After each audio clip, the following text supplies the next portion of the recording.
In Britain's hospitals today, patients are being put at risk by the very equipment that's supposed to save their lives. This is the story of suffering that's remained hidden. The story of a problem that can't be quantified because no one collects the figures. This is the story of tragedies that could have been avoided. We went in to see her, and I knew straight away. I knew she wasn't going to pull through. This is the story of a major threat to Britain's medical services. When you have a machine that is potent enough to save life, that same potency can also take you. For those first and only 2 hours, I got to hold my baby, and he just peacefully slipped away. Who was responsible for authorising the purchase of basically a killer machine? I wouldn't want to think of myself as having damaged anyone, but I have to be open to that possibility.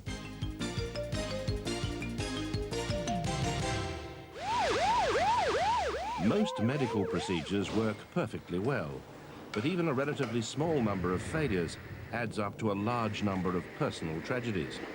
This is the story of 6 of them, all avoidable. Tonight, the Cook Report questions the absolute trust the medical authorities put in the reliability of some of the equipment in our hospitals.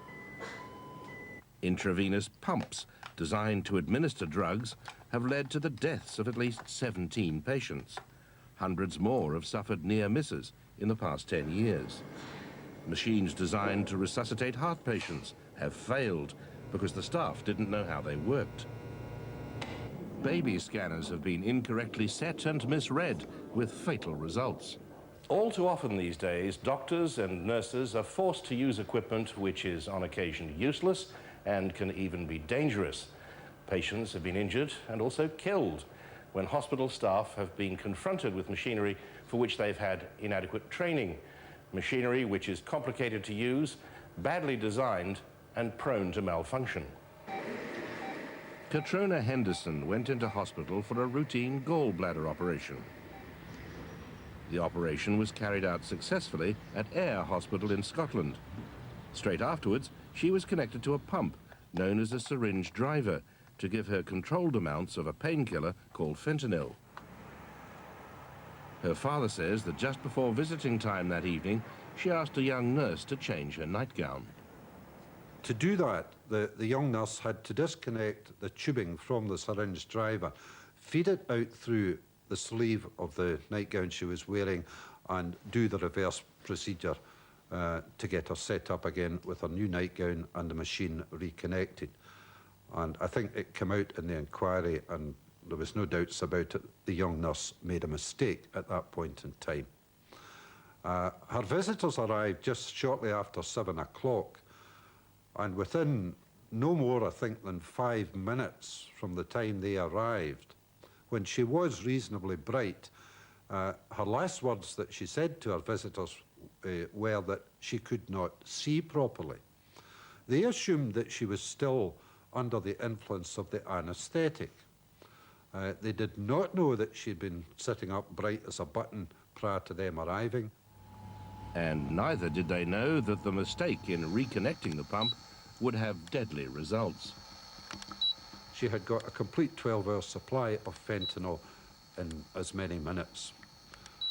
We asked what was likely to be the outcome of it, and they said to us that she was probably brain dead, and if she lived, she would remain alive as a vegetable. Katrona, the mother of 2 small boys, was kept alive for 4 more days before she was pronounced brain dead and the life support machine switched off.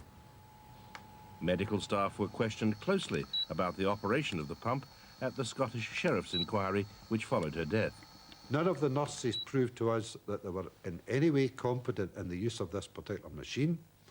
They all stated categorically that they had not been trained in it and had not been warned of the dangers of using this machine. Ayr Hospital Trust accepts the blame. At the time, they thought it was a one-off accident, but now they know better. In Scotland, we've had We know of at least 4 fatalities related with pumps and 23 incidents in all. And of course, with a larger population in England, there's been 505 reports of incidents with 12 fatalities. It certainly isn't a one-off, although I've got to say that when it happened to us, we thought it was. We didn't know about the others when it happened to Katrina. The sheriff said she died because the hospital staff weren't trained. The equipment was not at fault. But Professor John Senders of Toronto University, and one of the world's leading experts on medical equipment, disagrees. What they mean, of course, is that if it was properly assembled, it did exactly what the manufacturer claimed it would do, and therefore it was not faulty. The difficulty, of course, was not what does it do when it's properly assembled, but is it possible to assemble it improperly? And it was quite clear from the record that it was not only possible to assemble it improperly, but that it was extremely likely that it would be assembled improperly. The Medical Devices Agency is ultimately responsible for the equipment used in NHS hospitals. Alan Kent is its director. We have written informative guidance which has been distributed to the health service and addresses the very problems that were discovered in the air situation and elsewhere. But this is guidance, not mandatory. It's guidance, it is not mandatory. It took 2 years for the agency to order the withdrawal of 35 similar pumps and issue warnings about others. But the pump which killed Katrina was not withdrawn and can still be found in some hospitals, though the manufacturers have since stopped making it. David Upton runs the pharmacy for a National Health Service trust at a Leicester hospital. Because no official data is available, he and a colleague monitor medical accidents throughout the country. We invite colleagues to write into us, fax into us with errors, incidents that they've come across in their practice, and particularly incidents that they think there's a lesson to be learned from. We then sort of publicise these incidents anonymously, of course.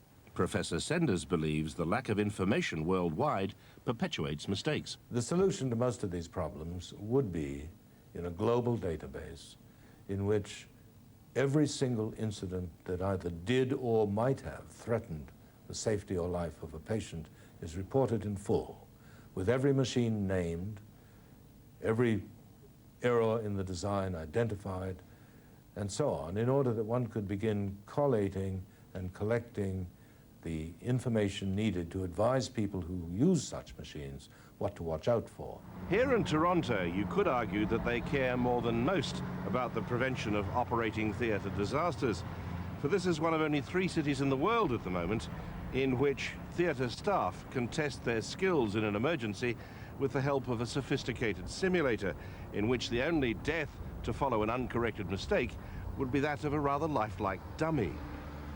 The dummy is used to teach anaesthetists.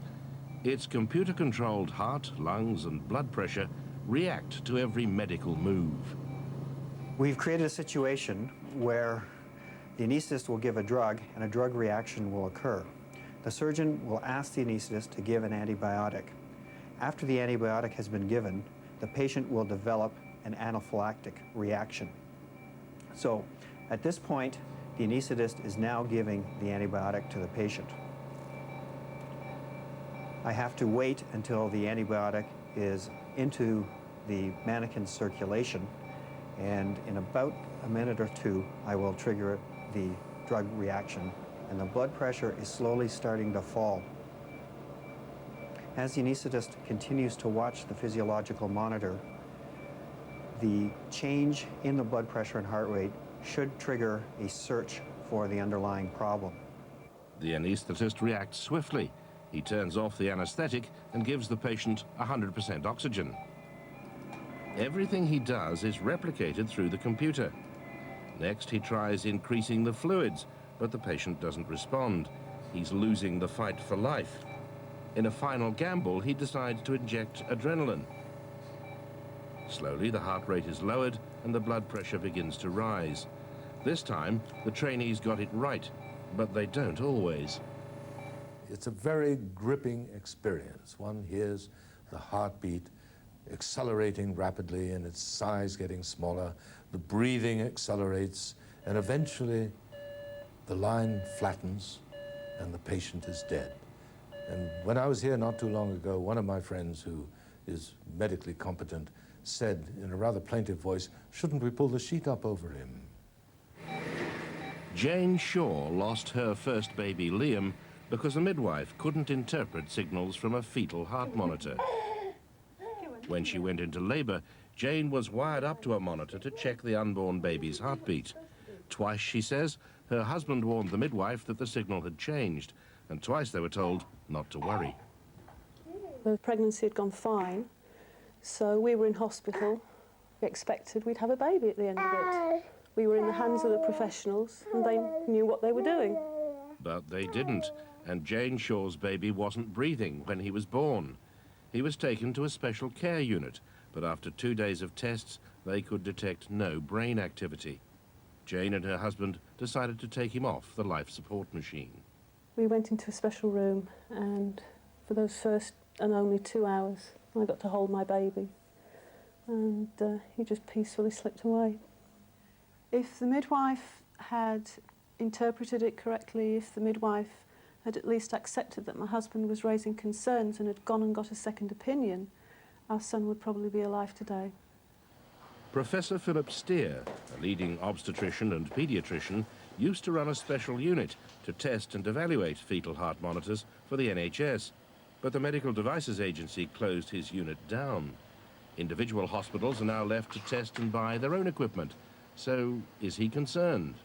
Well, there isn't just concern. We know from our experience with the fetal monitor evaluations that sometimes monitors were introduced, often unwittingly by the manufacturers, which turned out not to be suitable for the purpose. And in the light of the reports and the clinical feedback that we were able to give them, some manufacturers actually took certain models of fetal monitor off the market very quickly and replaced them with more satisfactory versions. There's also concern about the equipment used for this treatment, ECT, electric shock treatment still used on people suffering from acute depression. Nobody knows precisely how or why ECT, electroconvulsive therapy, actually works. The treatment was developed in the 1930s and is still in use today on as many as 20,000 patients a year. Unfortunately, much of the equipment used is almost as old as the therapy itself. So old, in fact, and so badly maintained that it's impossible to tell precisely the size of the electric shock being delivered to the patient's brain. This man wants to remain anonymous, so we've disguised his identity. He remembers being given ECT without an anesthetic. I remember my whole body seemed to be going into my head, and the extreme pain around my head and around my ears, and as though my neck were going to explode, and my whole body just seemed to be, well, it just seemed to have disappeared, and it was horrible. It was hell. I screamed and I was kicking. I tried to move, but they tied me down. So I couldn't move, and however much I tried to move my head and tried to spit the gag out of my mouth so that I could speak, I just couldn't move because I was rigid. It's destroyed my life. I'm a shattered man living in existence. Didn't help me, it destroyed me. It disabled me. And I cannot foresee myself ever living a normal life. I'm 35, but I'm like a geriatric. And people of my own peer group, I've said it, I'm more like an old man than a 35-year-old. I'm open to the idea that ECT does damage people, both emotionally as well as in terms of their brain competence. And because I'm open to that and can listen to that, as someone who's given ECT in the past, who has administered it, who's even thought that it was a good thing, I am concerned about all those people that received their treatment at my fingers and at my hands when I pressed the buttons. Yes, I'm very concerned about that. I wouldn't want to think of myself as having damaged anyone, but I have to be open to that possibility. This girl, who also wants us to disguise her identity, was first treated with ECT when she was only 14 years old. I was aware that I'd had ECT, but I didn't know what the treatment consisted of. I wasn't aware that it was convulsive therapy and that it caused convulsions. I was originally thought to have MS, and I found that my arms and legs wouldn't work. I was getting numbness. My eyesight was affected. When the first MRI scanners came out about 12 years ago, I was found to have extensive brain damage caused by fits. My neurologist said that I had epilepsy and I'd been covering it up. And I said the only fits I'd had were through ECT, and he said that was the cause of the brain damage. I knew that I'd had between 30 and 50 treatments. I think it was about 40. And sometimes the treatments were every day. The treatment was sold to myself and my parents as being an alternative to tranquilizers, but in fact, there was absolutely nothing that could be described as beneficial. Tony Baker says he remembers seeing the equipment in use today when he was a medical student in the 1970s. Psychiatrists seem to have a rather cavalier approach to considering what ECT is all about. It's something that they regard as their domain. They don't seem to want to be challenged about its use, and they certainly don't seem to be able to think about providing proper equipment, proper preparation of patients, proper consideration of, if you like, the electrical dose that might be used for a given patient. The possibility of there being obsolescent equipment in use concerns us as it does you, as it does patients. We offer guidance and recommendations on good practice, which include all aspects of management of equipment and devices. We advise that they're regularly maintained. We advise that they're regularly tested. There's nearly always instructions in the operating manuals for testing. And we advise hospitals to have a planned replacement process. It then comes down to the individual hospital managers to actually follow that guidance. Marina and Kieran Jones and their children Reese, aged 5, and Anthony, 2. The boys are lucky to be alive. If Marina and Kieran, then an ambulanceman, had believed the readings on the hospital ultrasound scanner, both boys would have been aborted, as others have been. I went into the UHW for my antenatal scan. The doctor there scanned my stomach and said that the baby that was inside me was dead. I broke my heart crying. Kieran then said that he didn't believe it and he'd like somebody else to have a look. And the doctor said that whoever had a look would find what she found. It wouldn't be any different. But he insisted on another scan. And they did what was called a vaginal scan. And they found the heartbeat straight away. Kieran was at the hospital again for Marina's scan when she was pregnant with Anthony. When we arrived back in the evening, the house doctor at the time came in and examined Marina, and I showed my feelings a lot to this doctor, and I said I wasn't happy in having D&C until someone senior could actually tell me, yes, your baby's dead. Now, he wasn't happy at first, but when I explained about Reese and faulty equipment that was used, what was the first sign of, he then agreed for Marina to come back. I went back on the Friday and into X-ray. It was a different person again, and she spent a lot longer scanning, and she kept looking at me and looking back at the scan. So I knew then that she had found something, and she said, I'll just go and get somebody else to have a look because I'm not sure what I can see. Dr. Tony Jones, I think his name is, came in and he scanned for a while, and then he asked if I would have another vaginal scan. So I said I would, and he found the heartbeat straight away, again. Incidents like this prompted Beverly Beach to campaign for more research. No one knows the safe limit for the scans or the consequences of long-term exposure to them. Ultrasound is the biggest obstetric technology that is used on women worldwide that is completely unevaluated. They are taking part in the biggest medical experiment of all time, and they are receiving treatment from machines that are not properly evaluated. But at St George's Hospital in London, one of the world's foremost ultrasound practitioners dismisses the fears. We, using ultrasound, of course, feel very relaxed about doing an ultrasound scan and several ultrasound scans in pregnancy.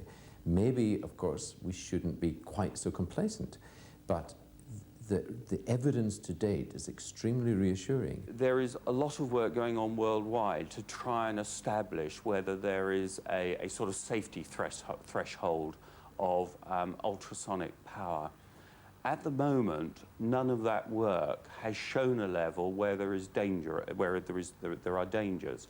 However, amongst the clinical profession, there is quite rightly a concern that you don't want to give too much if you don't know what is sufficient. So the recommendations from the Department of Health and the professional bodies is only give sufficient energy through the transducer to do the job you're trying to do. Janine Connor, aged just 14, went into hospital for a minor operation to get her ears pinned back. Her mother gave in after 7 years of pleading, but her worst fears came horribly true when Janine collapsed and her heart stopped during the operation. The medical staff at Manchester's Withington Hospital tried to restart her heart with a machine called a defibrillator. Apparently, she'd arrested and they'd used defibrillator on her, and it didn't work. They couldn't get this defibrillator to work, so they picked another defibrillator up. They couldn't get that one to work, so apparently the doctor shouted, "Go and get one that does work," and they went to children's ward and got one out of there which did work, but by this time the damage were done anyway. But in the coroner's court it all came out that the defibrillators that they were using, they didn't know how to use them. The coroner said to the doctor that he was questioning, "Are you aware that it takes 2 people to use this defibrillator?" And the doctor said no. Even up to the day of the inquest, the doctor still didn't know that it took 2 people to use that defibrillator. You just can't imagine it, that 10 people, paramedics, nurses, doctors, they must have been flapping. They couldn't get this machinery to work. And 10 of them didn't know how to use it. And yeah, they hadn't had the training on this old machinery because apparently the parts for the machinery had been obsolete for 10 years. So that should have been withdrawn 10 years ago, this machinery, but it was still in theatre in 2 major hospitals. There were pieces of equipment in the hospital whose function and operation was unknown to the people who might have to use them. And this bespeaks, in my view, genuine negligence on the part of the hospital management. Right up until the inquest, the hospital authorities insisted that Janine had died of natural causes. After the inquest, they offered the family just £7,500 to ease their grief. But subsequent to that, they found it expedient to spend £100,000 on 60 new defibrillator machines and on special training to make sure that next time, if there is one, hospital staff know how to use equipment issued to them. The medical device has only one purpose, that's to save your life. And it should not be possible, except in the most extraordinary circumstances, for it to take it instead.